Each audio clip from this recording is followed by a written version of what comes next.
Welcome to class here at Henson Creek School of Country Living. Well, kind of a little bit chilly today.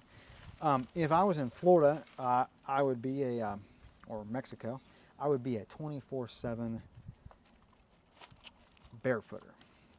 But in this climate, it gets cold, and so I like my Crocs, depending on how cold it is, or my boots, depending on if it's colder. Anyway, the purpose of this video is not really for your entertainment, but for your education, although I hope that you might find this entertaining. We are going to learn a little bit about the wood stove and maintenance on the wood stove, which for the women, this may be a boring video because like maintenance on the wood stove is kind of boring. But for men, it might be of more interest for them. And we're going to check out the wood stove and like how to do maintenance on it and keep everything safe, keep everything doing what it's supposed to do. So we're going to gather some wood to build a fire later. This is called Eastern Red Cedar, and in this area there's an abundance of it. In order to light a fire, you need what's called kindling, for those of you who have never lit a fire before. And kindling, it refers to really small, thin pieces of wood. And so sometimes you might take a bigger piece of wood and you would split it. Let me see if we can find something here to split.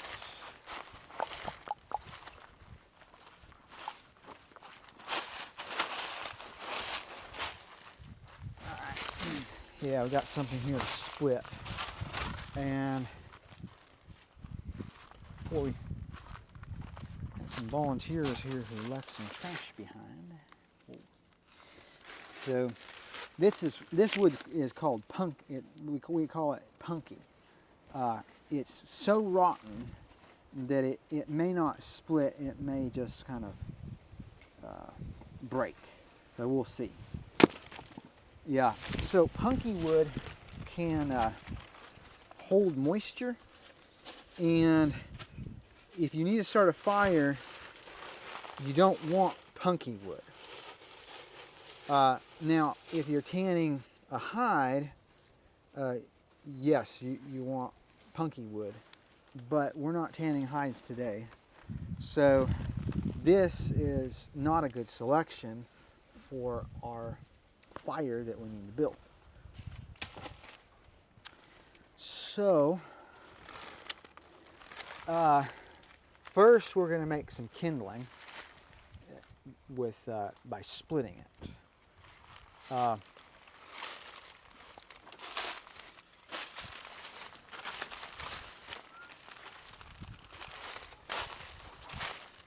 So this would be a good candidate for starting a fire because see how it's up off the ground and we've got some sunshine hitting it.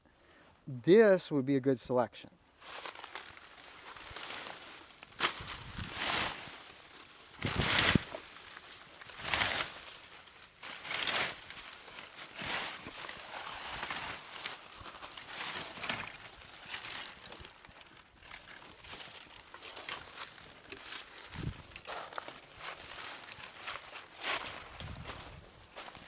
So we don't really have to split anything because we've got a lot of little stuff like this.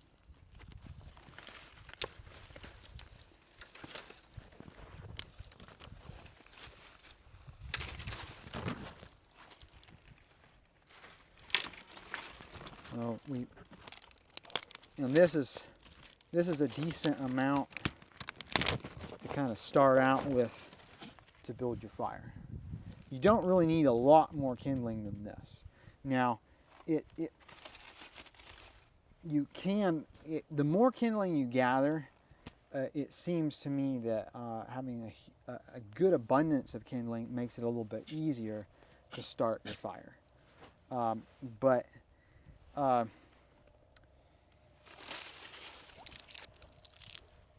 you can start a fire with a very small, or even half of that.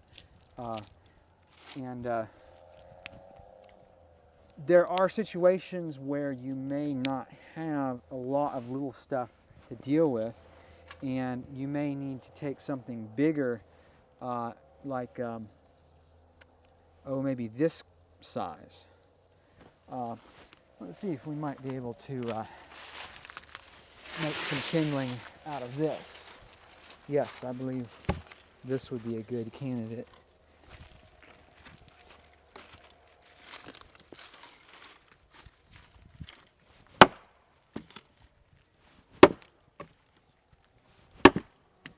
And it typically splits best if you go down through the center. So like a bird's eye. And as you can see, my accuracy is not very good today. My accuracy is better with a long-handled axe. Short-handled axes, for me, are harder to be accurate. Now, if you're if you're a carnivore and you want to go kill a deer, you don't go out and try to hunt deer with a pistol. I mean, maybe some people do, but most people choose the rifle because it's easier to be accurate with the rifle. And so for me, it just seems to be easier to be accurate with, an axe that has a nice, length of handle. So we got our little piece of eastern red cedar, and YouTube cannot transmit smells. So YouTubers, you can't smell it, I'm sorry.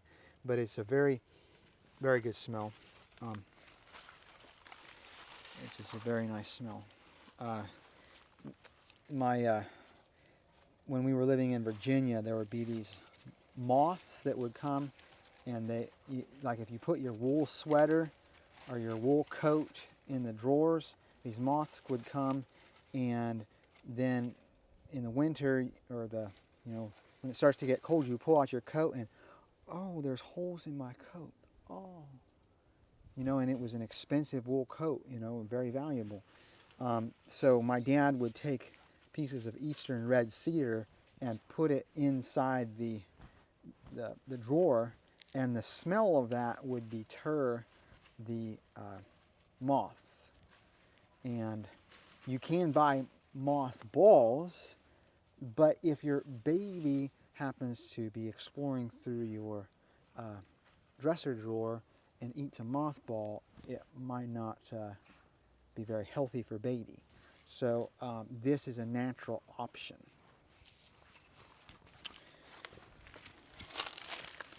So we have a piece here, and you go by halves. So instead of, if you start on the side here, they're going to break off. So we do half, and now half again. And if we hold it like this, then we can cut our fingers. I had a volunteer, and I showed him how to do it safely, but he still ended up cutting it, and it split the bone. It cut into the bone. It's very important to watch what you're doing. If it's kind of safer, you can hold it like this, and then see, your fingers are going to be safe. Now, things can fly into your face like that one did, but there is a safe way to do it, and then there's a very unsafe way to do it.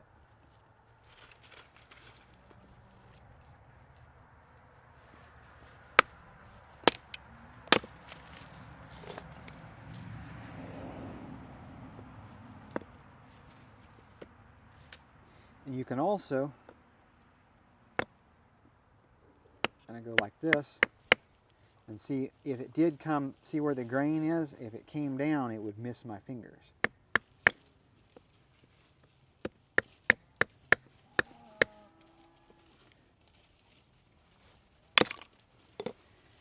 So it's really fun to split kindling.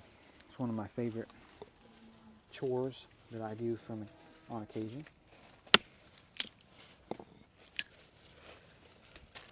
So if you're using this kind of kindling, you want to cut things down until you have very fine pieces. Very, very fine pieces. And you basically take it down until it's almost toothpicks.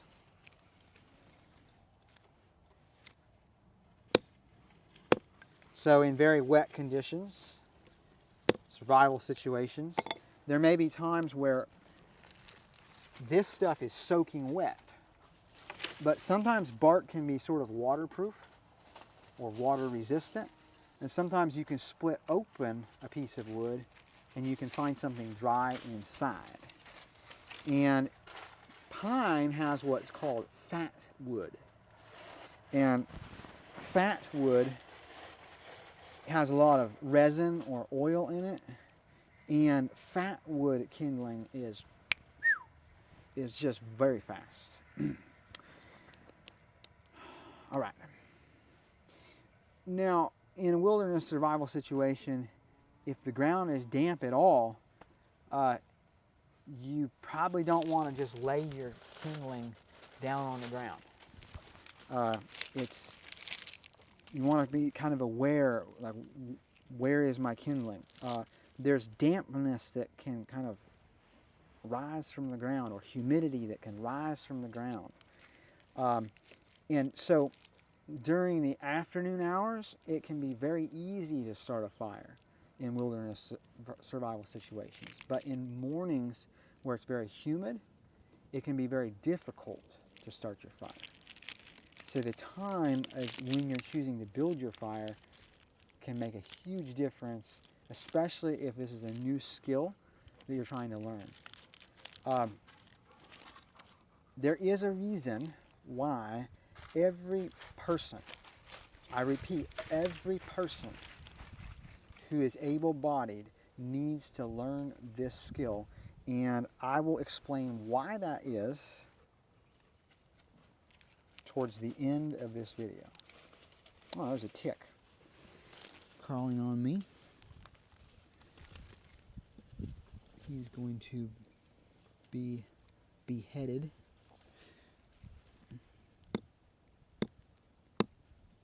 I don't just take ticks and throw them away from me. I don't do it. Everyone I find I kill. They're such evil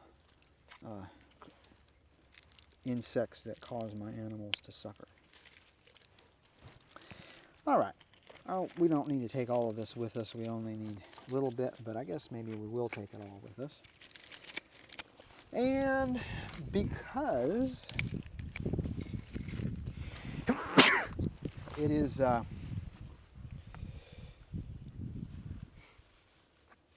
nice and dry, there's some oil in here. This is the king of all kindling. This, and if you want to be careful as you're harvesting them not to shake, because you can kind of shake it off and then lose. There's so much oil in here that it is so easy to start a fire with this. Now, if you don't have this, these dry leaves that are kind of on the top, you want to gather those. We're not going to use the dry leaves this time, but maybe one day we'll do another video with the dry leaves.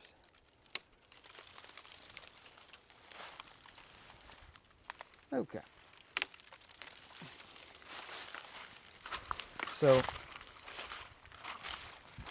I believe we are ready to go back. Did I bring some loppers out here? Do you remember? I thought I brought some loppers out here. I don't think so. Okay. I had intended to bring some loppers out here.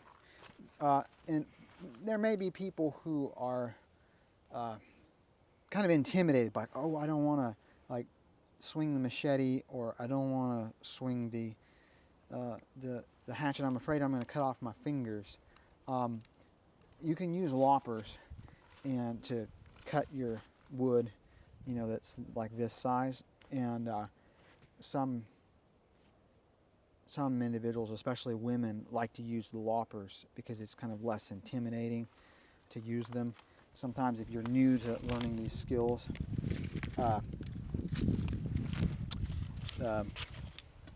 so if you had a lot of this kind of stuff,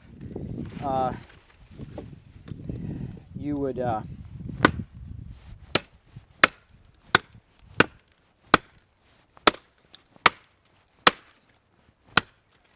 accuracy is more important than how hard you hit it. So I'm not really hitting it super hard. I'm just kind of letting the hatchet itself do the work. And if you try to hit it as hard as you can, you are going to be inaccurate.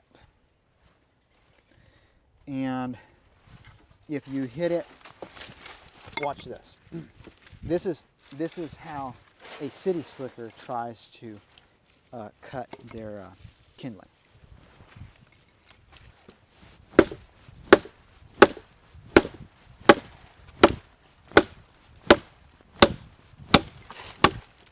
That's how a city slicker does it. Just chop, chop, chop straight into the wood. This is how a country boy does it.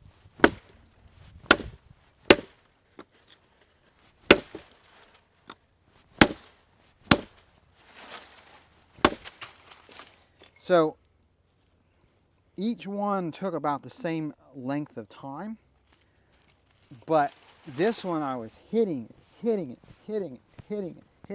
and the other one I was just kind of letting it do its work.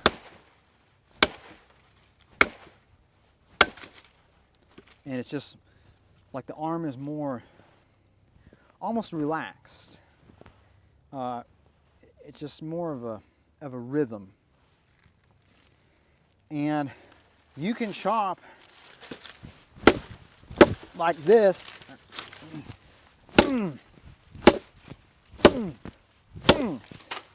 And you can get it the job done, but you can't work like that all day long. And you don't really want to strain yourself if you don't have to. And that's, you know, you want to be aware, like you don't want to. So it's a good idea to be back here, right, instead of like this.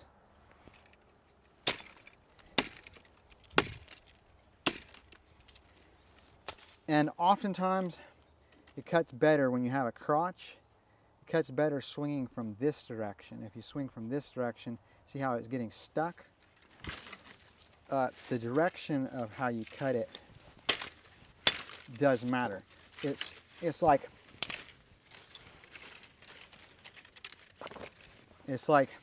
this takes, cutting it from this direction takes like is like 60% power, and cutting it from this direction is like 30% power. And see how I cut it off nice and clean? Over here, we cut it over here, and that's all jagged. So you want to, there's a grain in the wood, and you can work with the grain or against the grain. And the grain it's beautiful, and the oak has a nice smell too. All right, we've got a few of this size.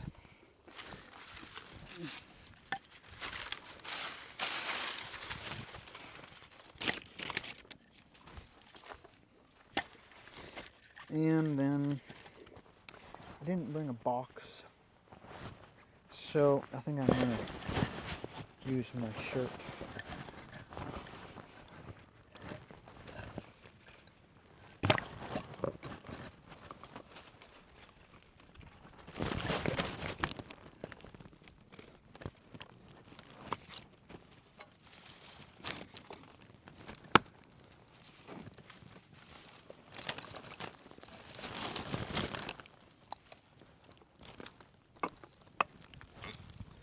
All right. Now, I haven't practiced this in a while, so I'm not sure how this is going to work, but this is not really designed for throwing, but we're going to try it out. All right. You know, there's tomahawks that are designed for throwing and they're really balanced. We're going to try this out.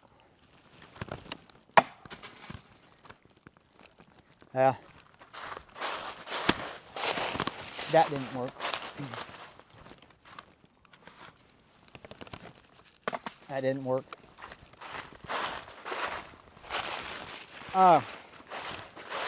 And you can split your handle doing this. So it's not advisable in a wilderness survival situation to be doing this because you want to keep your handle good. You want to keep it sound and solid. As you can see, I definitely need to practice some more.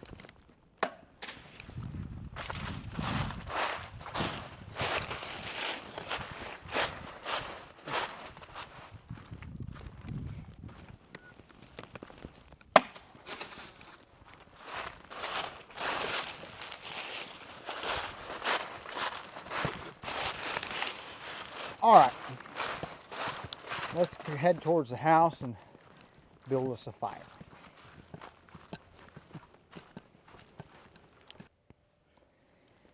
Another point I want to mention is maybe you have a homestead and you're going to do some kindling, and you're going to, instead of buying propane, you're going to cook on a wood stove.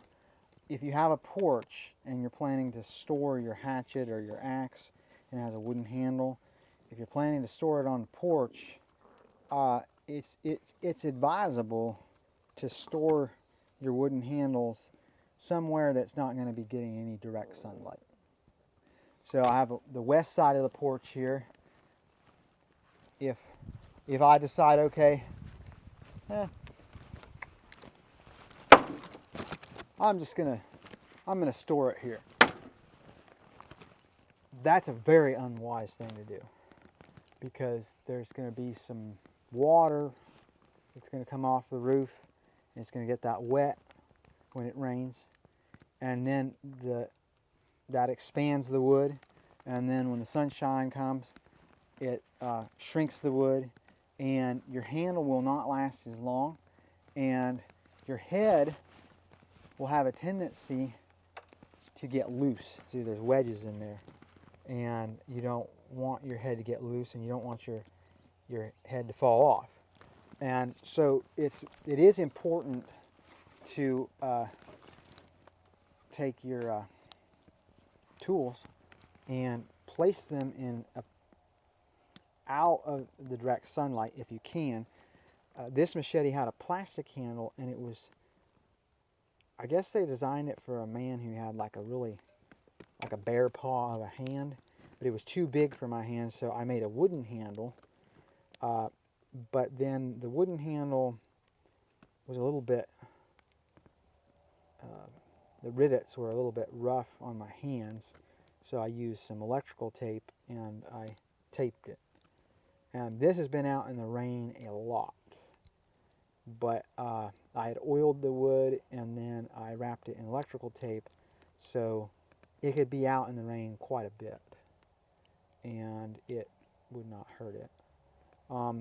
Ontario Knife Company is not giving me kickback for this, but they make nice US made machetes. They hold an edge.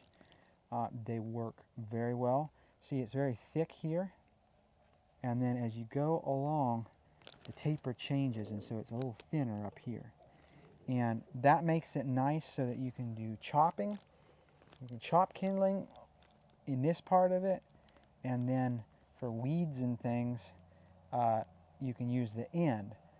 But if it was really thick all the way through, it wouldn't work as well. They hold an edge. They're an excellent machete. And for those that want to learn these skills, it's better to spend $60, $70, $80 on a machete that will last you a lifetime than to spend $10 or $5 on a machete that's going to bend or break. Invest in something that's quality, and you will not regret it in the long term.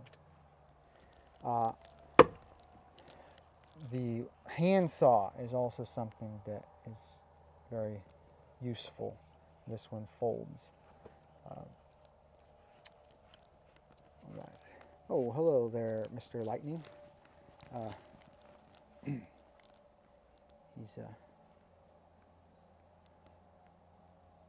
He likes to explore and travel the world, or his part of the world.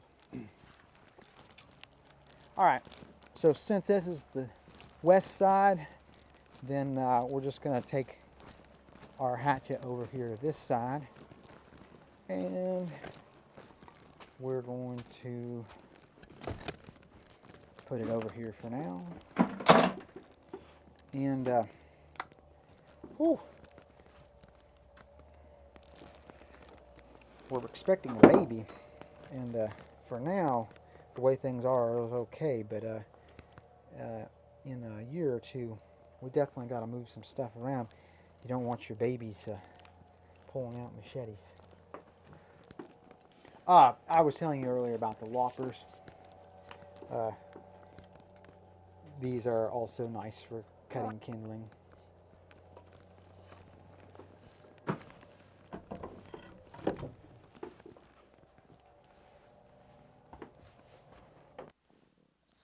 We have two lighters here.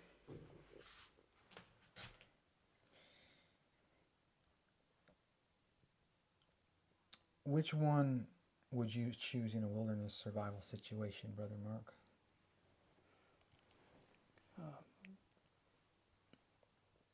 Why?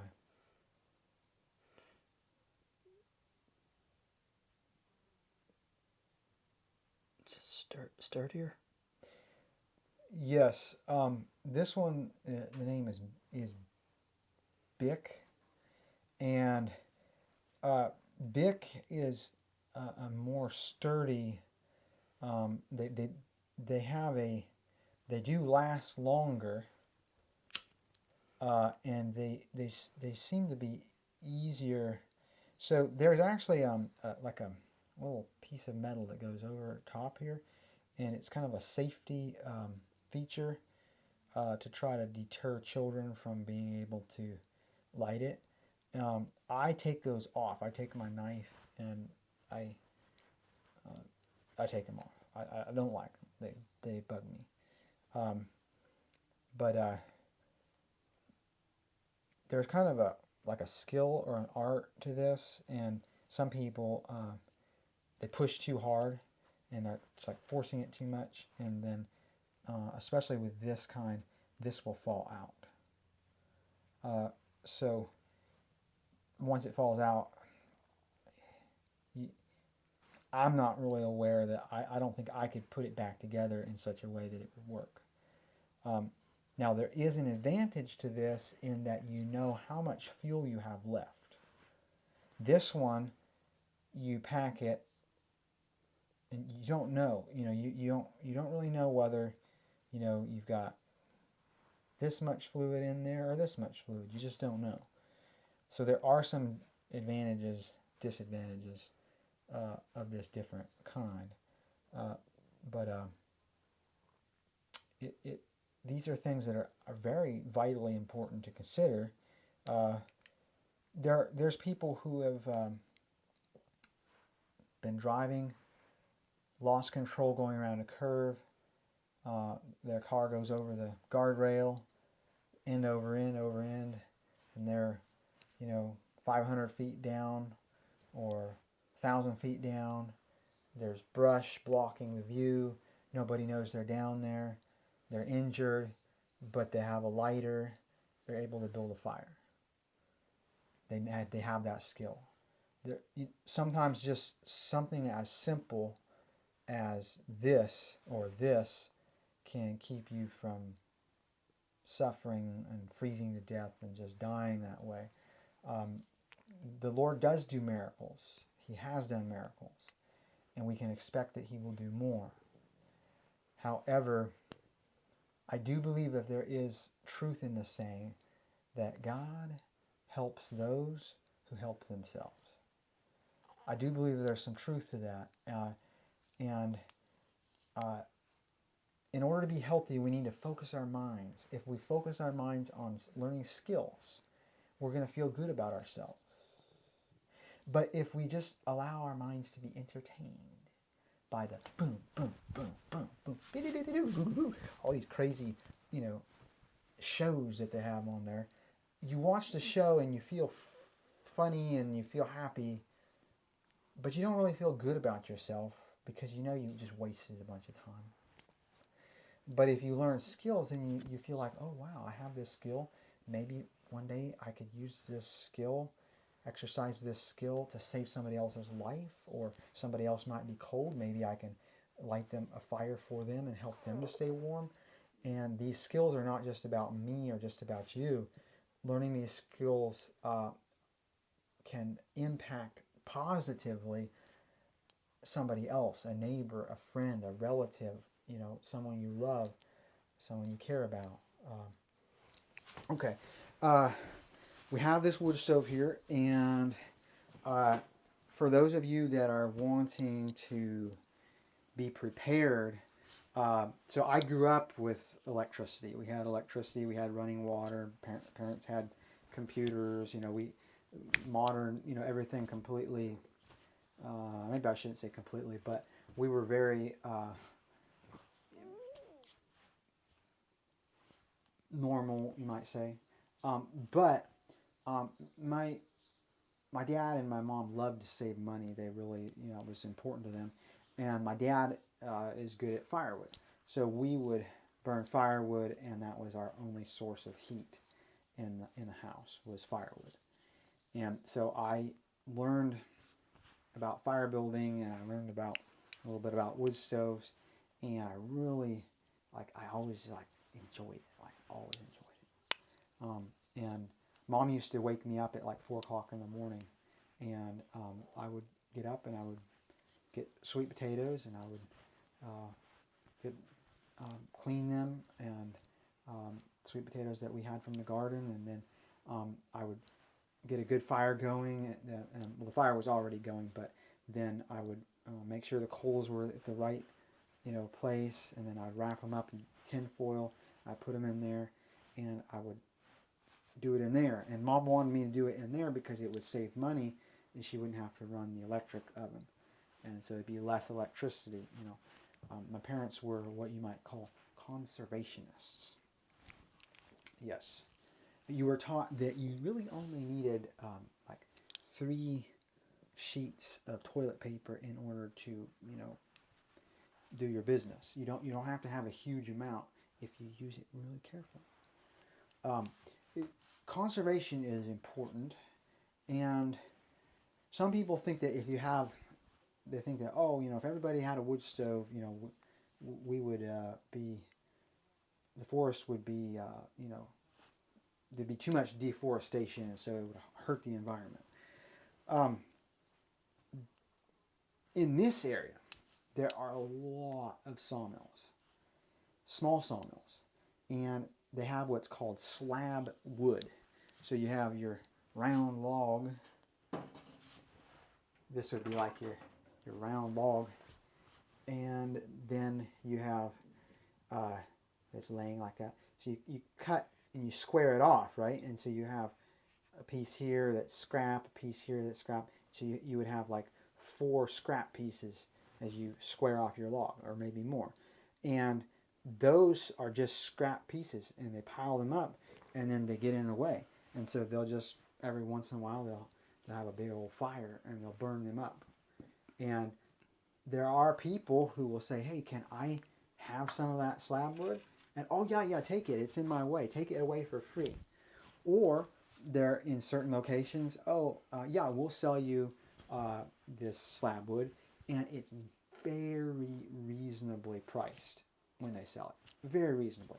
And so you don't have to, chop down a tree, a beautiful tree. You just go to a sawmill and you cut that slab wood up.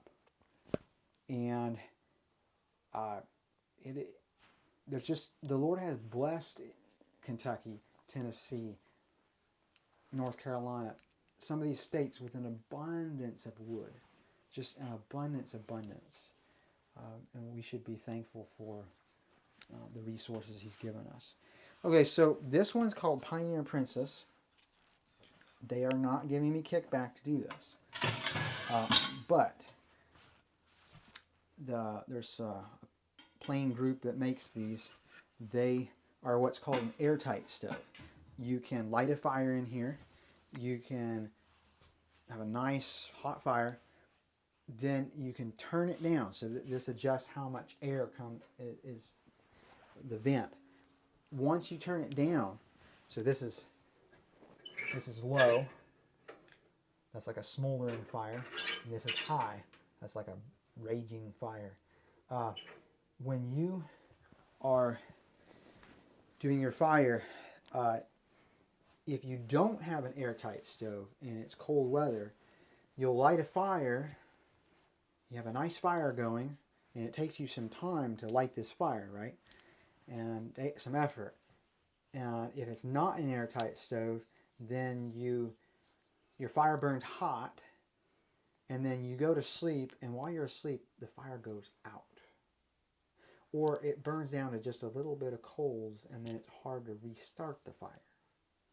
But if you have an airtight stove, then you have a nice fire, then you turn it down, and then you don't have to stoke the fire. You don't have to put any wood into the fire until you wake up in the morning. And then you turn it up, you add some wood, and you have a fire. If you don't have an airtight stove, you'll spend a lot of time building fires. And that's fine if you like building fires, and I do. But this saves me a lot of time.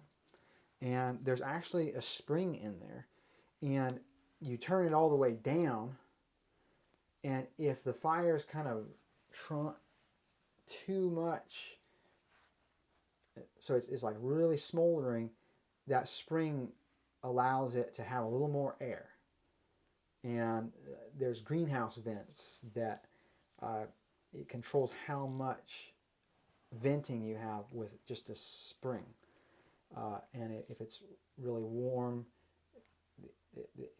your vent opens up. If it's really cold, it shuts. And so it's kind of the same concept over here. We have an oven in here it's designed for 3 racks. You can bake your cookies, your bread. You can bake your potatoes. You can roast your beef. You can. There's a thermometer there, which will tell you, what your temperature is. The challenge with the thermometer, though, is that it's going to be like maybe 100 degrees hotter over here than it's going to be over on this side. It's going to be hotter over closer to the firebox. And so baking with a wood stove does involve a little bit more vigilance and rotating stuff than your standard propane stove or your electric stove. The way that this is designed is that if you're not using the oven, the smoke is going to come up, and then it's going to be forced to go here, and then it'll go up your pipe. But if you need to bake, then you push this in. And then once that is pushed in, it forces your smoke to go all the way across the top. And then it'll go down this side, and then it goes underneath here, and then the smoke can go up. And if you're baking, and you have, maybe your wood is a little damp or your wood is a little bit green, which is not advisable. If that's the case, it's really, really important that you build your fire really hot. And then after your fire is kind of going to, like, the coals are really, really, really, really, really hot, and your smoke is kind of out of there, like there's a stage where your fire smokes a lot. The moisture's being pushed out of that wood, and there's a point at which the smoke is very moist. That's like your first type of burn. Then as it goes to a secondary burn, that's where it really puts out the heat, and it has these really solid type coals. And so if your wood is green or slightly damp, it's really important that you wait, because you don't want to have a bunch of really moist smoke going in here and going down underneath there, because it can create a lot of creosote very fast. And we're going to look at creosote here shortly. Let me see. All right, let's talk about creosote. And many people in America have never seen creosote. Or if they had, they didn't recognize it. There is sometimes creosote on posts, like telephone poles. Underneath our oven door here, we've got a couple nuts, which we are going to undo or screw loose. Is de-screw a word? Probably not. Unscrew. I think that was the word I was looking for. All right, we have a bunch of creosote.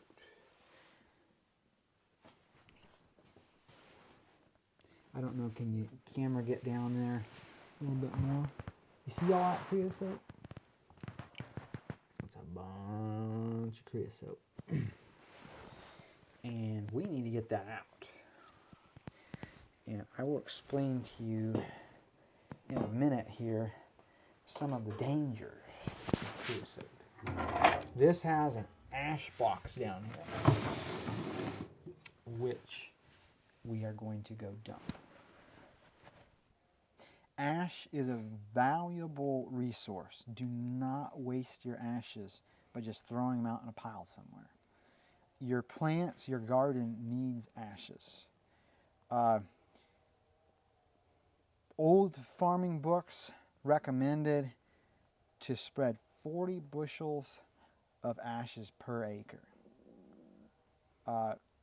Now, some soils really don't need ash. Other soils really do. Ash has the same effect upon the soil as limestone, like agricultural lime. And I have had good success with giving each tomato plant a cup of ashes. Now, the tomato plant does not need that much. The tomato plant would probably do well with maybe an eighth of a cup or a fourth of a cup. But I had read in an agricultural book that, be careful not to do too much ashes, or that would cause these issues. And so I experimented with it, and I found out that what that particular agricultural book said really wasn't true, based upon my own experience of experimentation. So you could store your ashes up in containers, it's very important. Do not take ashes out of your stove and then just dump them into a plastic bucket.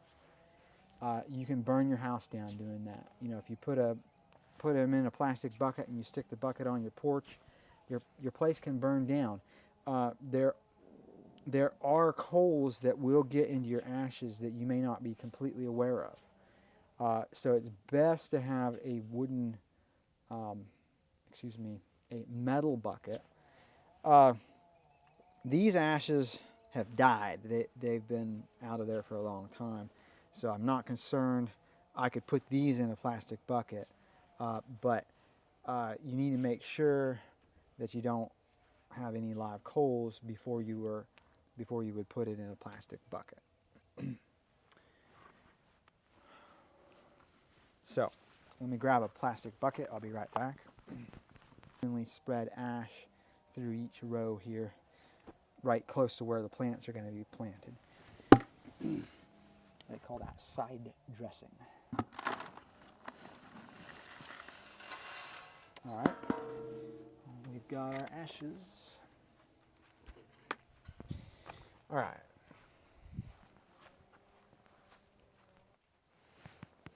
All right, little view there.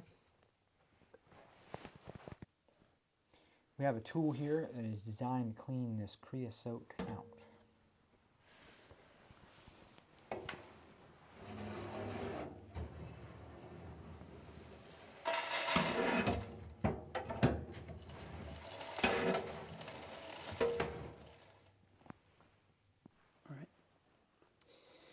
All right, we have creosote.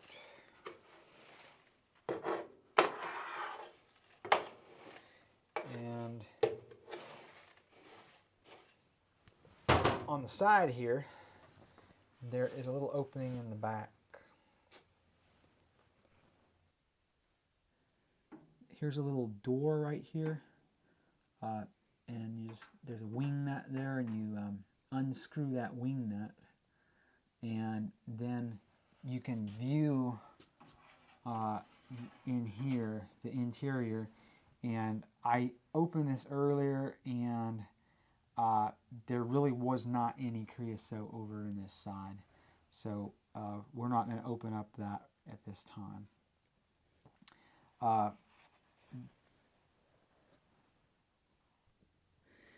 We have a water reservoir back here, and the stovepipe goes up through the middle of this reservoir. So you will take a bucket of water or buckets, and you can fill this reservoir, and then the heat from the stovepipe comes up through there, and then you have some heat, and so that way you have hot water.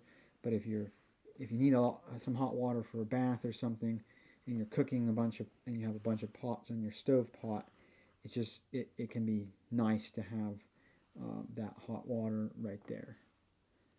Now, you can get wood cook stoves or stoves that have a loop in them, and you take a special hot water heater, which I think is more expensive than the standard hot water heater, but the coil will be it'll be like a water pipe, and it'll go around your firebox, and then it does not require electricity because the way water moves to equalize the temperature, you can just your hot water will go through this loop, this metal pipe, and it'll loop around, and then it will do a very efficient job of heating your hot water. And then you don't have to manually fill a reservoir with a bucket that you're carrying or with a hose. You would just so it's like the convenience of an electric or propane hot water heater minus the bill of the electricity or the propane. So that is one option that is available to those people that are wanting to go off the grid. Most people have two bills. They have a heating bill, and then they're heating their home, And then they would have a bill associated with propane for their oven and their cook stove, or electric for their electric stovetop oven. Uh, Firewood can be free, like no bill. If you have some land and you can cut your own firewood off your own property, then you have your time invested in going and cutting that firewood, but you don't have a real bill associated with it other than a little bit of gas for your chainsaw. I would estimate that for a year's worth of firewood, and I do use a chainsaw, it would probably, I'm trying to think here. I don't want to exaggerate and I don't want to minimize, but I think that it's safe to say that I spent about $15-20 per year on gas for the chainsaw to cut a year's supply of firewood. Now, my chainsaw, you can go through a 1 gallon. Basically, if I'm cutting with a decent amount of days work, I can go through between 1 to 2 gallons of fuel. So I can spend probably 2 days cutting it, splitting it, and maybe 1 day hauling it. So that's about 3 days of work per year that I would estimate that I would spend on getting firewood. So it's a lot of hard work, and you need to get it done at the right time. It is very ideal to, if you're cutting down alive trees that are green, to wait to cut those until the moon is in like just a sliver or in the dark of the moon, when you don't see much moonlight, because sap rises more as the bigger the moon gets, the more the sap rises, and as the moon is really big, the sap is at its highest, and there's the most sap in the tree as the moon is full. And then as the moon gets smaller and smaller, there's less volume of sap in the tree. You know, we have a heart, and it pumps the blood, pumping, working. Your heart never gets a rest. It's always working. Trees don't have blood, they have sap, and there's no pump that's working to push that sap. But we do know that the tide of the sea and the moon has some power over the ocean to bring the ocean in and bring the ocean back. And without those tides and without that movement, the ocean would become like a cesspool. You know, you've seen a lagoon where it's like an open, and all the sewage just goes in this open pit or this open lake. They put a fence around it, and it smells. That's how the ocean would be if there would not be those tides and that movement of that water. So we don't really understand how the moon works, but or what effect it has upon the trees and upon the ocean. I don't think we fully understand that. But you don't have to cut your firewood at this certain stage of the moon. But if you cut it when there's a lot of sap in it, then there's something called powder post beetles. And they can really eat a lot of your firewood, or if you're doing timber, and they can weaken your lumber, and they're small little holes.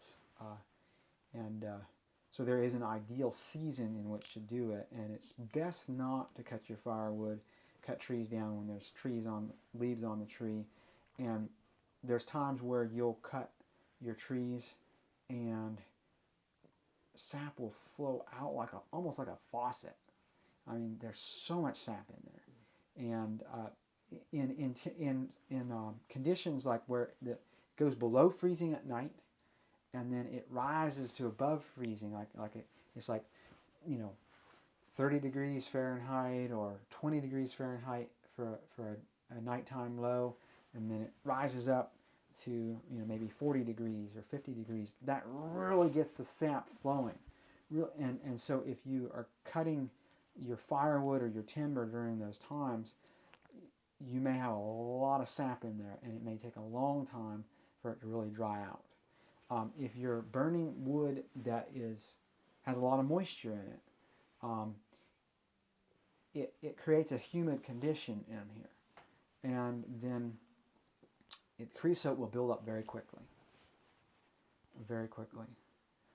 and you don't want creosote.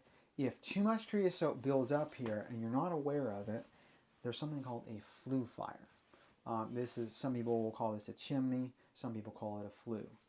And if you have a lot of creosote in here, you're not aware of it, there will come a point at which that creosote will start burning, and your chimney can turn orange red. Like if your lights are off, you'll see it. It's like glowing orange, and it will become so hot that this thin metal can even get a hole in it. And it is very, very, very dangerous to have a flue fire, and some people a lot of people will have a schedule of, okay, I'm going to schedule this so that I'm going to clean my flue out, and they keep track of it, kind of like changing the oil in your car, or your truck. Like you make sure that you're doing it on schedule so that you don't have issues. And there'll be a brush, and you go up on the roof and you can brush it. Now you can set your stove up in such a way with the T there where you can run the brush and you can clean it from the inside of your home. So if you don't want to get up on your roof, there is a way to clean your chimney from the inside with the brush. But most people don't have it set up that way. My dad didn't like to go up there with the brush, and he did at times, but he did a controlled flue fire, and he would watch it, and he would be careful to give it some air, let it burn, and then shut off the air, and then let it, and he would kind of do a cycle of that, and he would burn it out, and that way he didn't have to fool with the brush. That is not the most safest advisable way, but it works. I have never put a brush down this pipe, and this has been here 10 years. This is stainless steel, and it's a lot better than the galvanized stuff or the painted stuff. If you get the painted stuff, the paint burns off, and then you're going to breathe some air that's not good for your lungs. So if you're able to invest in it, stainless steel is definitely the way to go. This is what's called single wall, but then once it goes up through here, it goes from single wall to triple wall. Now, you really want single wall here because you want to radiate the heat out here. If you had triple wall all the way up, it would cost you more money and you would get less heat. So, different factors to consider. If you're burning very dry wood that's been very seasoned, that the wood that had, you cut it and it had a year to dry out, is not going to create a lot of creosote, especially if you have hardwoods. If you burn pine that's kind of green, it will quickly build up creosote. Quickly build it up. Around here, people they don't want to buy pine firewood. They do not want pine. Pine's like trash. You don't burn it. People are picky here because there's such an abundance of good hardwoods. Some places of the country, the only firewood that is available is going to be pine. Okay. we are going to look at the ashes. Uh, with the amount of wood that I'm burning, I have to clean out the ashes probably about once every month, once every 6 months. Excuse me, once a month or every 6 weeks. It's kind of the range. There is the firebox here, and this particular stove, you can put a long length of wood in there, and that means it's just easier. You can get stoves and that have a short firebox. If you can afford it, buy something with a longer firebox. It's just easier. If you are stacking wood and your wood pieces are very short, then your stack will be more easily to be blown over by the wind, or your children may be playing and accidentally bump it and it may fall over. But if you have longer pieces of wood, your stack is just less likely to tip over, and it's just so much easier and better. We have this is called the poker, and you have your coals, and in the morning you wake up, and it doesn't really feel that hot, and that ash can insulate and keep the new wood from burning. So in the morning time, you're going to take your poker here, and you're going to rake it a little bit, and because of the lighting, it might not show up, but there are some coals that are very alive. So you could just put those coals together, and then put your kindling wood, a little bit of kindling wood on top, and then you're going to have a fire fast. That doesn't look like a huge amount of coals, but you don't have to get a lighter out. You don't have to get matches out. With some paper, some kindling, some smaller pieces of wood that you stack on there, you can have a fire going shortly. Okay. The way that this works, you can just the ashes kind of fall down, and you get to keep your coals. But there are stoves on the market that are much more economical than this one, that you have to let everything die out, or you have to take out live coals in order to remove your ashes. And basically this has a system that sifts it, and so there's like it goes like this. There's two of them in there that go like that, and kind of like a colander you're using in the kitchen, and or you're sifting it. It kind of sifts it, and the ashes come down. This is kind of a two-person job. It works best to have two people. So we're going to put our creosote out of our box. We're going to dump it, and then we'll be right back. Here's our creosote. Now, the old timers used to save their creosote, and then they had a recipe, and they would mix creosote with something else, and then they would use it as a wood preservative, and they would put it on fence posts, or see, we have posts here. These are 6x6 pressure treated posts. There's no concrete. These are just directly into the ground, and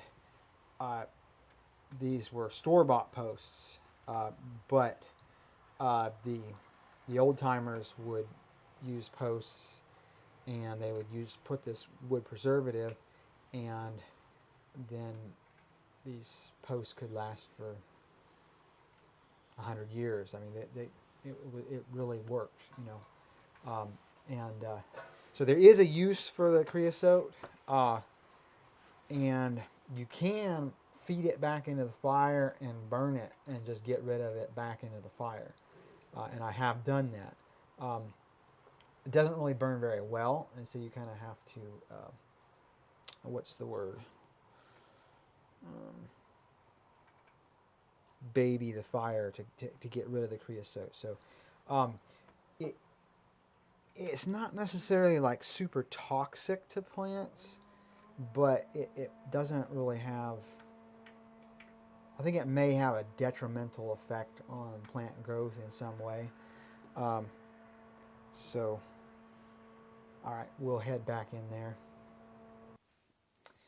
All right, we're putting our ash pan back inside. And then we're going to kind of stir it up a little bit. It's kind of packed, and so we're stirring it up.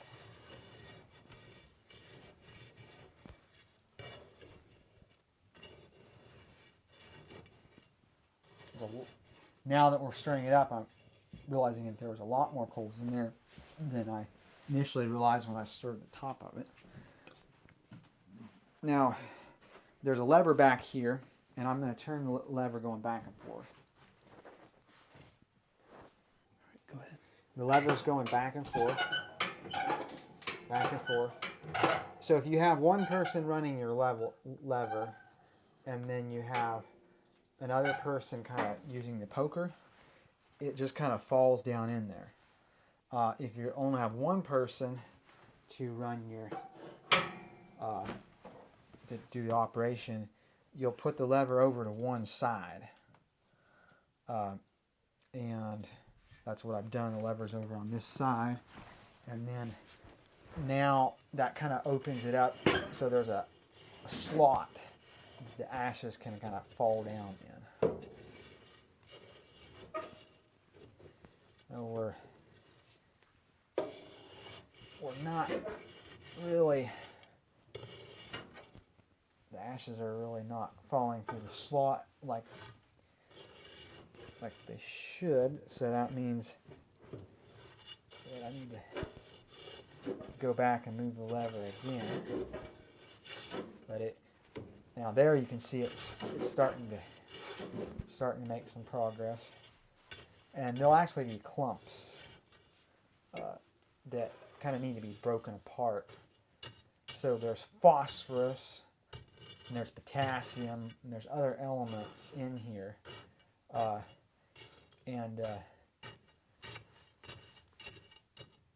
The old timers used to take ashes from hickory wood, and they would use it as a dewormer to deworm their horses, their pigs.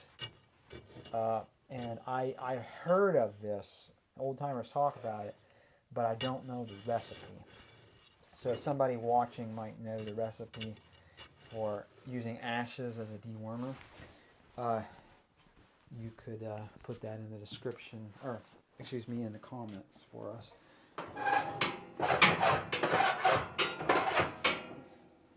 Now, when I was growing up, my dad would religiously deal with the ashes. So, like every morning, he was like doing the ashes every morning.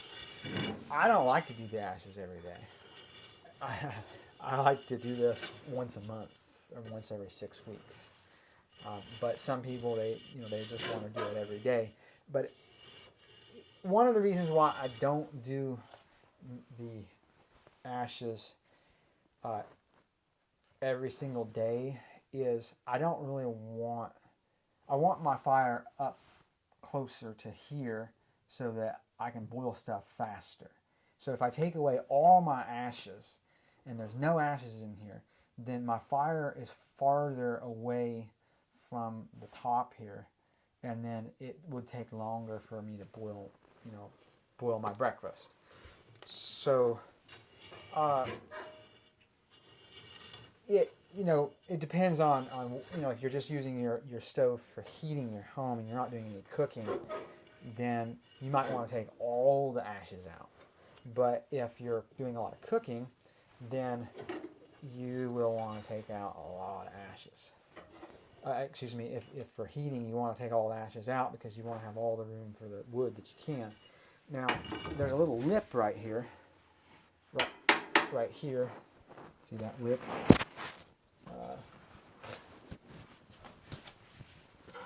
Lip right there.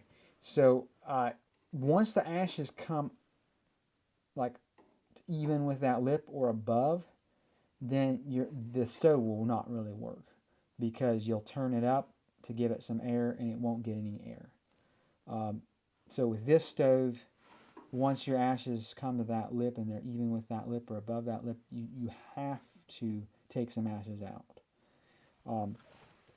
And I guess we're going to check and see how much ashes is in there. That's how much ashes is in there. Yep.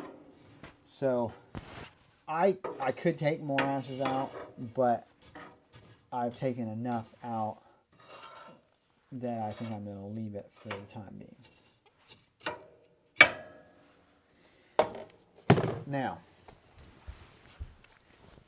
here's the beauty of the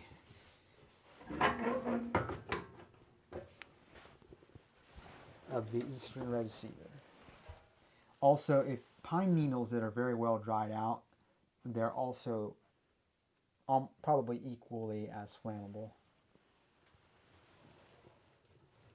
So we're going to put our little bundle there, our tinder bundle, and then we'll put this next bundle there, and then we have our bigger size wood. I'm putting that on.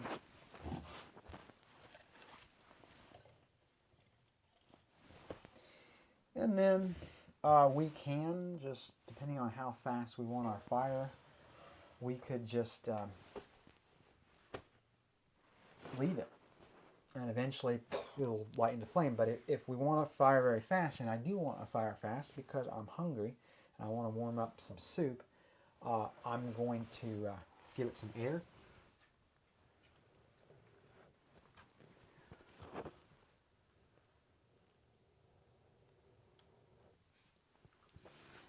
And I think here's one reason why everyone should learn how to build a fire. Fire building is a skill that builds patience. It can be extremely frustrating when you're trying to make a fire, it's just not working. And in order to build a fire, it can require patience, perseverance, determination. It develops something in you. And going to a light switch, this home is wired, it's not connected to the grid, but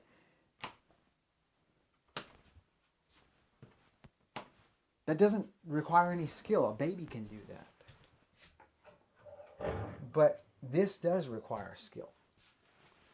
And sometimes people get frustrated and they feel like giving up because it's not working. It's not the easiest skill in the world to learn. But once you learn it, it just kind of comes naturally. And I'm accused of being a pyromaniac by some family that loves me. I love to play with fire. I love to do things with fire. Fire's fun. And that's one reason why you should be learning this skill. But let me tell you another reason. And if you all who are watching, you might want to pause the video, those that are watching, and find your King James Version Bible. And you could turn with me to the book of Revelation, chapter 13. Revelation chapter 13 and verse 11. And before we open the Word of God, we need to pray that the Lord would give us understanding. We need to understand, but we need strength to be able to apply and heed the warnings in this book. Our Heavenly Father, we're grateful for this time that we can open your Word. We ask, Father, that you will Make your word clear to us, and we pray in the name of your Son, Jesus, Yeshua. Amen. Revelation chapter 13 and verse 11. And I beheld another beast coming up out of the earth. Oh, you can see how that's smoking? The damper is shut. So the smoke is being forced to go over here and around and then up. And so when you're starting your fire, you want to make sure, check the damper. So watch this. I pulled the damper out. There's less smoke. Smoking a little bit.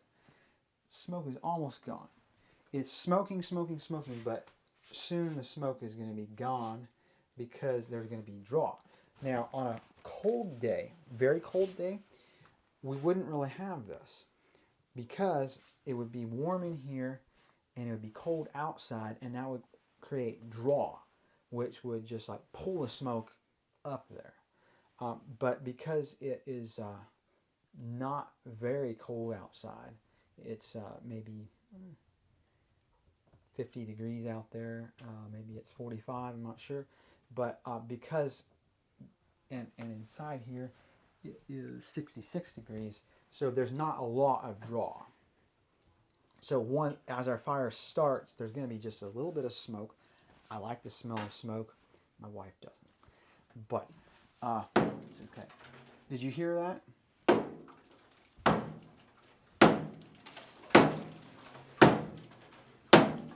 That's creosote. Now, another reason why it's smoking is this. There is too much air right here. And so, I'm going to fix this problem.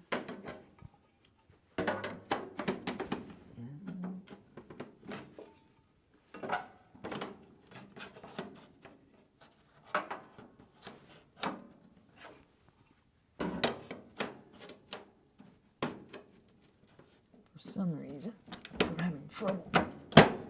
Okay, here we go. I was having a little bit of trouble lining it up. Now we've got it. We're going to put our nuts back on. Screw them in place. And you don't need a wrench. You can just do it finger tight. Now that we have this back in place where it needs to be, then that eliminated the smoke rising out of the little crack here.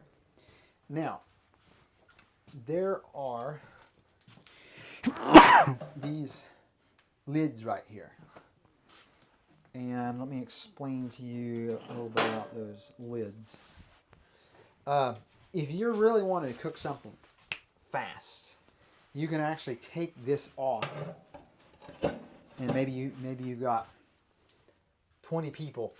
You're having a family reunion. You got 20, 30 people, and you have this big pot of soup, and you need to boil that fast. You will take this off, and you can come over with the camera. You can take this off, and then you put your pot over top of here, and then it'll boil faster. So that's the reason why you got here. And sometimes, depending, you might be at a sawmill and you might have really short pieces of cut-offs, or maybe you do carpenter work and you've got all these little pieces and cut-offs, and you use those in your wood stove. Depending on the size of your wood, it may be easier for you to just stoke your fire from the top as opposed to the side door. So there's two reasons why, and there's also another one that is right here. So you've got two of them. So when you're cooking, this is high. This is medium. So if your pot's here, it's on high. If your pot's here, it's on medium. If your pot is here, it's on low. And if you turn your fire down, you can put your soup on, and it's like a crock pot right here. So if you cut off your air and you're sleeping at night, this is like crock pot. But once you have a good fire in there and you turn your air up, then this is like high, like super high. It can get really, really hot. Now, this wood stove, you're supposed to oil your stove top. Like in the summertime when you're not using it, you're supposed to oil it. I didn't do that. I had intentions to do it, and I never really consistently oiled it. And so the top here is not very nice. It's kind of rusted. But this side here is fairly polished off because I'm always sitting here on this. And you can be really, you can be super cold and come inside and sit on the wood stove, and you can heat up very quickly. Or if your feet are cold, you can squat up here, and then that'll warm your feet up really quickly. Or if you're really tired, you can relax, and you can put your feet up over here, up against this side, and you can warm them up, here. You can warm them up here. You can, if you're really hot, if you're really cold, and your feet are cold, you can sit here and you can have your feet here, and you're warming up there, and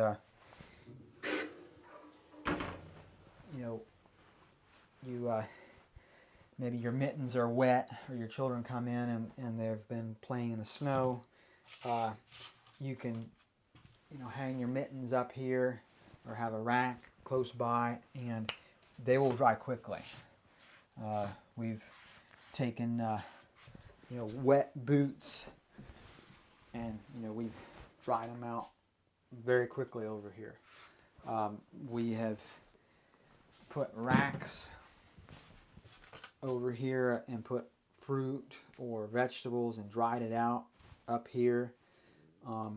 We've got, these are butternut squash seeds from butternut squash that we raised here on the farm, and so we'll put these here. They'll dry for a few days, and then I'll grind them and eat them.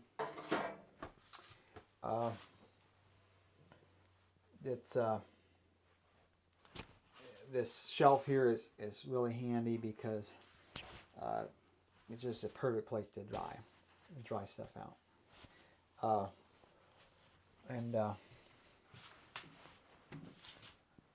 Trying to think if there's anything more. I wish my wife was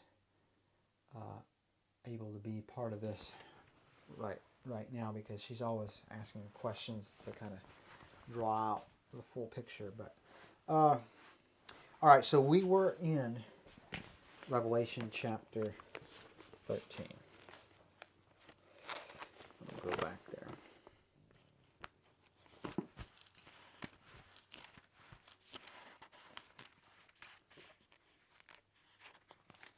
So in the beginning of the video, I had said that I would explain why every able-bodied person should learn how to build a fire.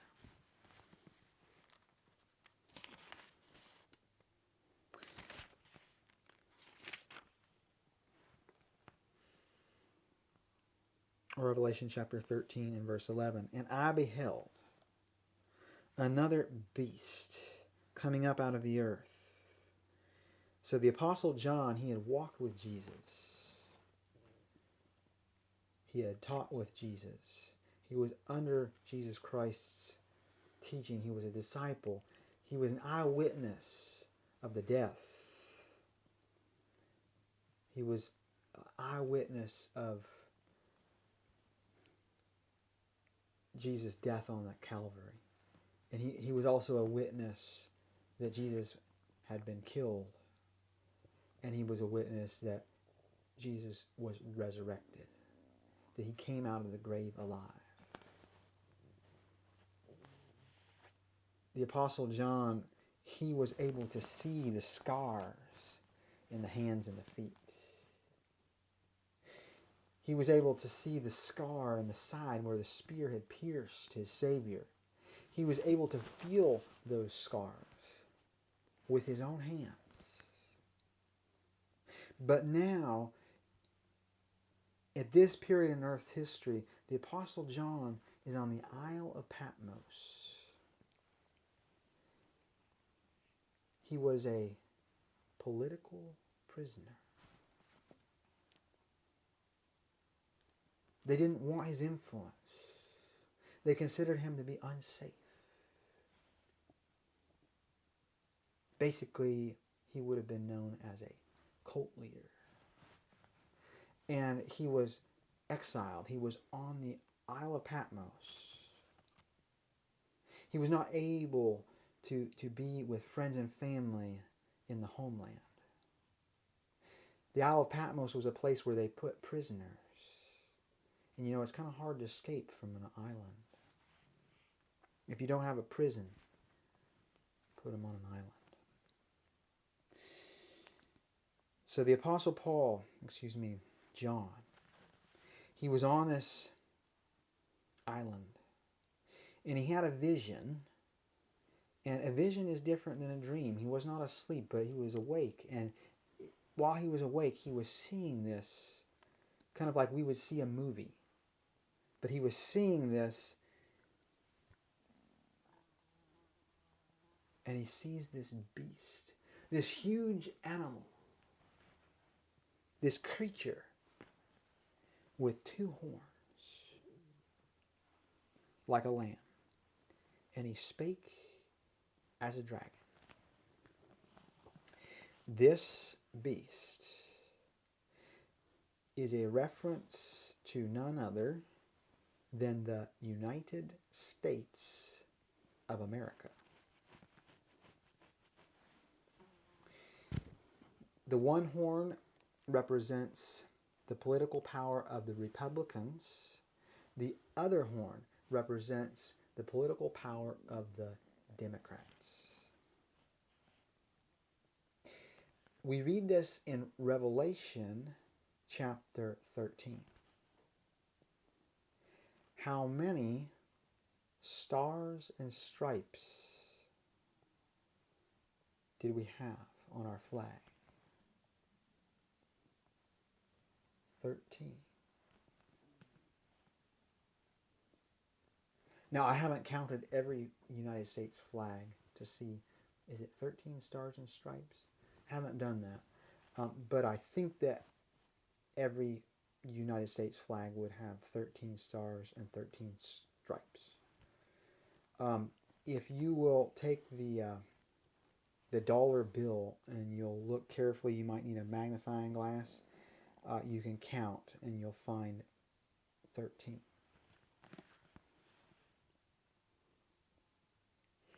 Verse 12. And he exerciseth all the power of the first beast before him. So there was a political power that existed before America came on the scene. But America was equal to power to the beasts that came before it in history. And maybe the Bible doesn't say specifically that it was equal in power, but this previous political power was exercising authority.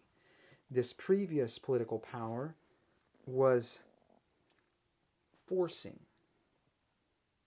And just like the previous political power forced the conscience of men, this second beast, or the United States of America, will one day, not necessarily right now, but one day the United States of America will force people to do something. What is that? We're going to find out. And he, referring to the United States of America, exerciseth all the power. This is verse 12 of Revelation 13. He exerciseth all the power of the first beast before him, and causeth, we could also say forces, the earth and them which dwell therein to worship the first beast, whose deadly wound was healed. I want to say this. I have many friends who are Catholic. They are kind people. They are honest people. They love Jesus. They want to obey him. They want to live a life of purity and holiness. I am not saying something to bash Catholic individual people. But I must speak what I feel led to speak, and I must speak and give the understanding of the scriptures that the Lord has given me. The first beast that comes on the scene in this chapter is a reference to the Roman Catholic Church. The Roman Catholic Church is not just a spiritual power. It is a political power. It is a sovereign state. There was a deadly wound that the Catholic Church received in 1798 when the French general Napoleon took the Pope away captive, put him in chains, took him to jail. That was a deadly wound that was received in 1798 AD. And so the Roman Catholic Church at one time was not welcomed here in the United States. The founding fathers said, we would like to have a country with religious freedom that has no pope and no king. They recognize that if you have a pope or you have a king, there can be tyranny. There can be a loss of religious freedom.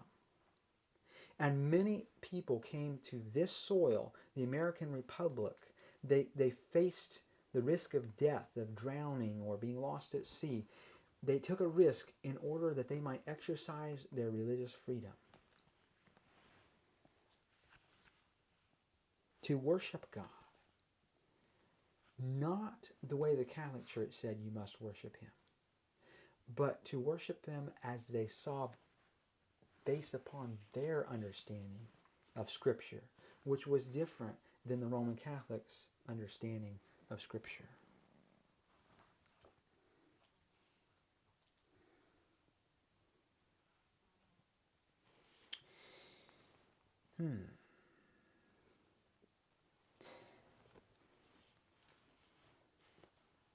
There is a change coming, and it's not a good one. We have a constitution which says that Congress shall make no law respecting the establishment of religion or infringing upon the free exercise thereof. That's in our Constitution. But the day will come when the political power of the United States will say, you people must reverence the Pope of Rome. You must go to church on Sunday. And you must work 6 days and then rest on Sunday. As the economy collapses, the government will enforce work. So let's look at what happened in Eastern Europe in places like Romania. You had farmers who owned their own land, and this land had been passed down from generation to generation, carefully preserved. The government said it's for the common good. They took the land away from the farmer. The farmer no longer owned the land as an individual. The farmer was no longer the king of his own castle with control over his own land. And they were told that if we put everything into the collective farm, then it will be for the common good, and we'll be able to, spread the wealth equally. It's a good philosophy, but it doesn't work in real life. Because when everything's collective, there's no motivation for someone to invest their money into the fertility of the soil. There's no motivation anymore because everybody gets paid equally. And so on the collective farms, people weren't motivated to work because the more you work, you get the same amount. But with capitalism, if you work wisely and you work well, then you will get more money and you'll become more rich. And so that money motivates you to make wise decisions with your money. That money can motivate you to be industrious. And my Heavenly Father, He is not a socialist. No. My Heavenly Father is a capitalist. He gives one man a certain responsibility or authority, and that authority that He gives to one man may be much more authority and responsibility than He gives to another man. And while all men are created equal in value in the sight of our Heavenly Father, the authority or the responsibility that He gives to one man may be far greater to one than He gives to another. So it's not in all respects all men completely equally in all respects. I'm not saying that one man is inferior and the other man is superior. What I'm saying is there's an order of authority. And money can be a curse to you when you use it selfishly. Money can be a blessing to you and your family and your friends and your community when you use it wisely. Money is not the root of all evil. The Bible says the love of money is the root of all evil.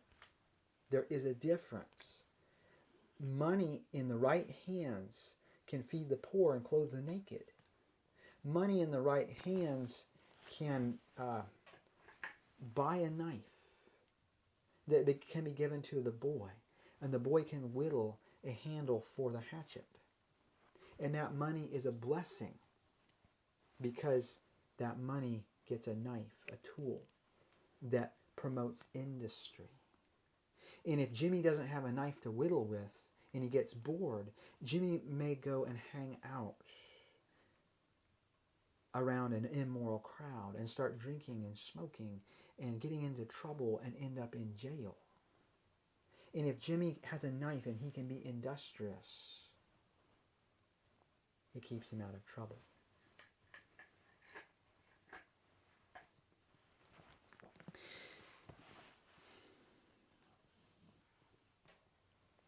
And he had the power. And he had power, this is verse 15, to give life unto the image of the beast. So when the Catholic Church lost its political power, it was just kind of like an image. You know, you might see an image of Jesus Christ, or what they think Jesus Christ might have looked like. Or you might see an image in the Catholic Church of Mother, the Mary, the mother of Jesus. You see the image, but it has no power. It's just an image. And so the Catholic Church, the Roman Catholic Church, has become like an image. It's just there. It represents something. But the United States of America will bring life to the image of the beast. This image of the beast has to do with, and I'm not going to go into a lot more detail because this is a long video, and perhaps we will do more presentations to maybe explain this a little bit more for those that would like to know. But the image of the beast has a connection with this law. And it will be a national Sunday law. It will start in America. And people will be told that, you know, it's all these hurricanes, all these tornadoes, these earthquakes, They're God's punishment upon us as a nation because we have forgotten God. And we should make this a law that people rest on Sunday, that they go to church on Sunday, and then once we're obedient, these judgments will stop falling upon the earth. And this law will be loved by the humanistic, pagan Mother Earth worshippers. Because they will say, oh, well, if we have respect to Mother Earth and we rest, it will be good for the environment. We shut down the industries, and by having this Green Earth Day on Sunday, then it will reduce carbon emissions, and so we can save the whales, and it will be good for the environment. And so this will actually unite spiritualists, pagans, and unite them into one body with Bible-believing Christians, or Christians who didn't really study their Bibles enough to know that this image who's been given life is not a good idea. And when the United States of America, when they enact this national Sunday law, by doing that, they will be repudiating every principle of the United States Constitution. And when the United States Constitution is repudiated, after that will follow national ruin. In other words, there will be a collapse of the economy. And what happens when the economy collapses? People do not have enough food. And have you ever seen rats that are starving and they fight each other and they eat each other? I have. I've been and seen those barrels where those rats fell down in there and they just slowly starve to death and they start eating one another. In 70 AD, the Romans, they surrounded Jerusalem. They cut off the food supply that would be going into the city. Mothers became so hungry that the woman would say to her neighbor, let's eat your son today, and tomorrow we'll eat my son. Mothers eating their own children. Horrible.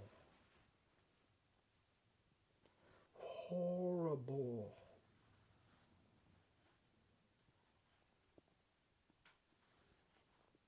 Let's find out a little bit more about what this beast does. Verse 16, and he causeth, this is referring to America.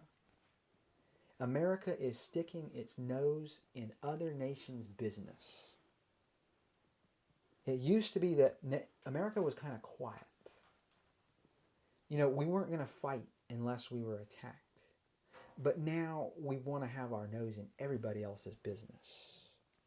And America wants to be a world power to dominate other nations. You know, America doesn't need to try to solve everybody else's problems in their country. Let other nations deal with their own problems. Let the United States of America, if they want to survive longer, let them focus their energies here.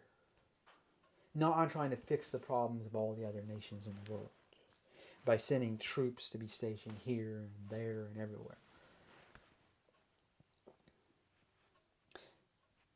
And he, referring to America, causeth all, both small and great, rich and poor, free and bond, to receive a mark in their right hand or in their foreheads.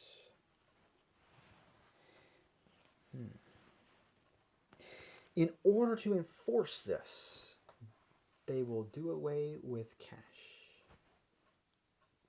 There will be a digital currency coming soon. And as we see this digital currency coming in, we will know that this Sunday law is very close at hand.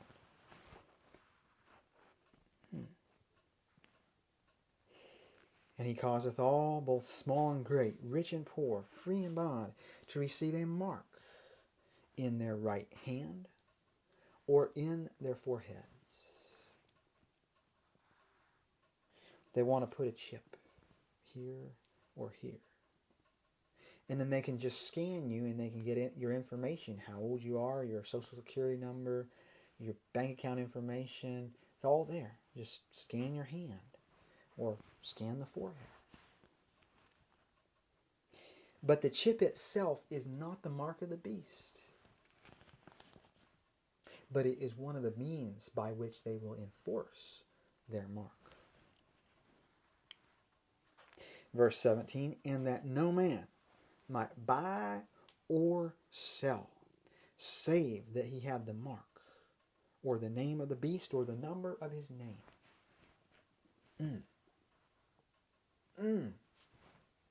So if you don't agree with the agenda of the Roman Catholic Church that the American Republic is enforcing, if you don't agree with this agenda that comes from the Pope of Rome, then you will suffer from an economic boycott. You will be told, well, if you won't sign up for our digital currency and you won't cooperate with us on this, then you cannot buy or sell. And there's going to be a period, and I believe this, that there's going to be a period of 7 years where we will not be able to buy or sell anything. And if you don't know how to take a knife and cut some kindling or axe and cut some wood, and you don't know how to get a pot and cook over your fire, maybe an outdoor fire, you don't have that skill. You don't know any of these skills. When you can't buy or sell, how are you going to pay your electric bill? How are you going to cook your beans for your babies? For your 3-year-old, your toddler? How are you going to bake your bread? You can't buy it.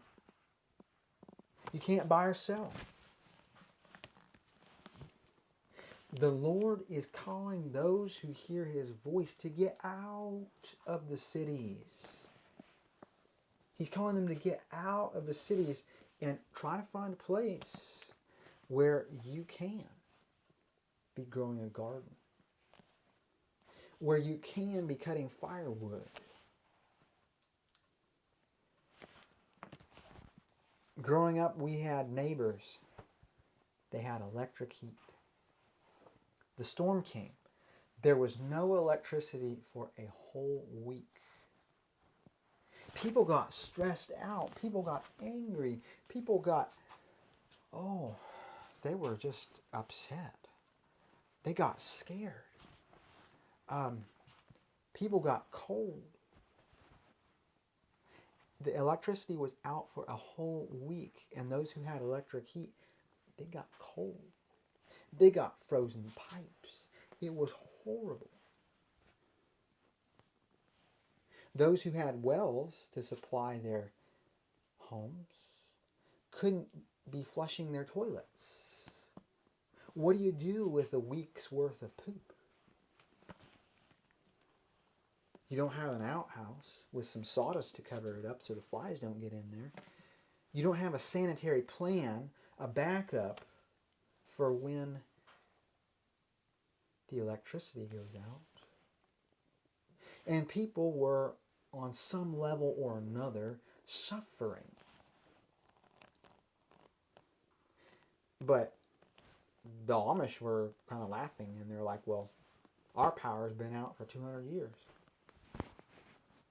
And we were like, oh, okay, we're warm, we have firewood, we have food canned up, we've got enough food, we don't have to go to the grocery store, we don't have to, even if there was no Sunday law coming, even if this is just a myth, even if this was just, even if my interpretation or my understanding, what I'm sharing with you, even if this is, or the understanding that we're looking at here, if this was false, and you're just an atheist person or an agnostic, and you don't believe that this is real, okay, if that's where you're at today, that's fine. Well, it's not fine, but it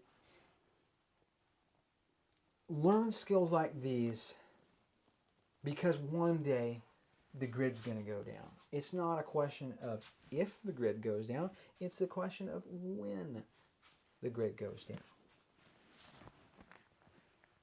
You don't have to be a Bible-believing Christian. You don't have to agree with me in what I'm presenting here to come to the conclusion that the grid that we have could easily be brought down by a terroristic attack. Some other nation like China, we owe money to China, we can't pay China, so China decides, okay, well, we'll send some missiles over there and take out their grid. We don't know all the details of everything in the future, and our Heavenly Father has not revealed to us all the details of the future. But we can trust that our Heavenly Father will provide for His children. Remember Elijah. He couldn't buy or sell because he couldn't show his face. If he did, he'd be killed. Nations had to promise that we don't know where Elijah is. We haven't seen him. They had to have an oath. They were searching for him, hunting for him like he was a wild animal. And the Lord led him to a little place, the brook Cherith, where he would be sheltered, where the ravens would come and bring him something to eat. And the water was there, but the water dried up, and so he had to leave that place and go to a different place. But he was sustained in the wilderness. And there will be two phases. One phase, about 3.5 years, where God's people will have homes, they'll have farms, they'll have land, and they won't be buying and selling, but they'll be growing gardens, and they'll be canning food, and they'll be doing things, and they will not have to buy into the system. The law will not have teeth in the beginning. So there will be some hardship involved in not being able to buy shoes or buy this or buy that or buy your beans. You have to grow them. There'll be some hardship involved in that, but there'll be some amount of freedom to worship on the seventh-day Sabbath, which falls on the Saturday. There'll be some freedom to do that. Maybe I shouldn't say freedom, but the law will not be enforced and the penalties will not be enforced. So initially, it'll just be like you can't buy or sell. Since you're not cooperating, you worship on the seventh day of the week, and you're not, acknowledging the Pope of Rome, so you can't buy or sell. But then later, the law will have teeth. And the United States of America will issue. There will be political leadership. The United States of America will merge in with the 10. So there's the 10 kings that reign 1 hour with the beast. These world leaders and the Pope of Rome, and it'll be a one world government. And when there's a one world government, then America will no longer really be America. There'll be a one world government, a global tax. And in this one world government, it will become a tyranny. And it will be issued. These people who keep the seventh-day Sabbath, these people who have not bought into our digital currency, they are not cooperating with government leadership. These people must be killed. Remember, Hitler somehow killed hundreds of thousands, millions of innocent Jews.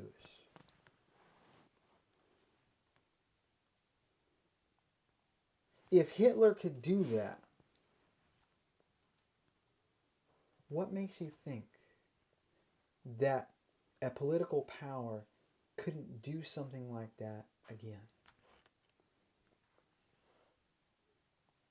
To just kill people who are not criminals. Just kill them because of who they are. Not because of what they've done. Kill them because of who they are. That will be the agenda. That will be the plan that they will try to execute. And many of God's people will be killed, and many of God's people will rot in prisons and in jails. But there will be groups of God's people in different locations in the wilderness.